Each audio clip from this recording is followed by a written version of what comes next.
इस घर की खिड़कियां बंद तो हैं, पर इंतजार अब भी खुला है। हर शाम कोई आहट होती है और हर बार वो सिर्फ एक दिल से उम्मीद निकलती है। शाम के वक्त एक बूढ़ा आदमी दरवाजे पर बैठा है, हाथों में चाय का कप और आंखों में एक अधूरी सी तलाश। उसका नाम हरिदेव शर्मा है। उम्र करीब 70 साल।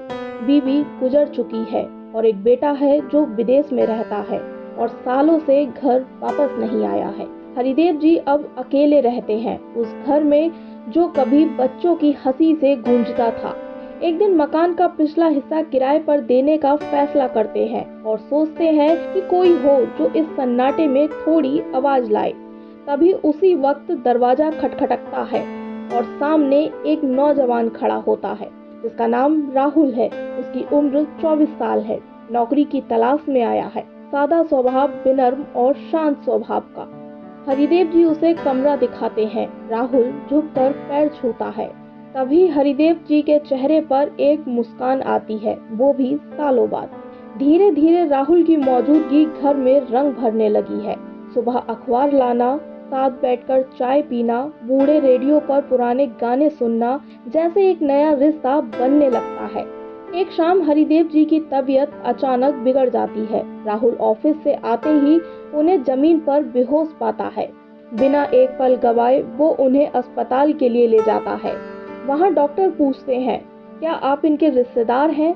राहुल चुप हो जाता है और फिर कहता है, नहीं, मैं इनका बेटा हूँ। उस रात राहुल उनके पास बैठा रहा, दवाइयाँ लाता रहा और उनको खाना खिलाता रहा और पूरी रात उनकी सेवा करता रहा। हरिदेव जी की आंखें भर आईं और उन्होंने कहा कि बहुत दिन बाद किसी ने मेरा माथा छुआ है। कुछ दिन बाद हरिदेव जी ने राहुल से पूछा, तू अब नौकरी पा जाएगा, तब तू यहीं रहेगा ना? राहुल मुस्कुराकर कहता है, जब माँ बाप नहीं बदलते तो बेटा क्यों बदले। फिर एक दिन एक पार्सल आता है। वो पार्सल अमेरिका से उसके बेटे का होता है। उसमें एक कार्ड होता है जिसमें लिखा होता है, जन्मदिन मुबारक हो पिताजी, मैं अभी बिजी हूँ लेकिन अगले साल जरूर आऊंगा। हरिदेव जी कार्ड बंद कर देते हैं और राहुल से कहते हैं, आज खाना तेरे हाथ से खाऊंगा, मेरे बेटे का पहला जन्मदिन है मेरे साथ। यह सुनकर राहुल की आंखें भर आती हैं और वह खाना बनाने लग जाता है।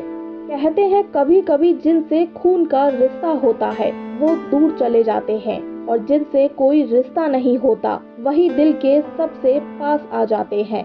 अगर आपको भी किसी गैर ने अपनों से ज्यादा अपनापन महसूस कराया हो तो कमेंट में जरूर बताएं और RI स्टोरी को सब्सक्राइब करें ऐसी ही कहानियां दिल से सुनने के लिए।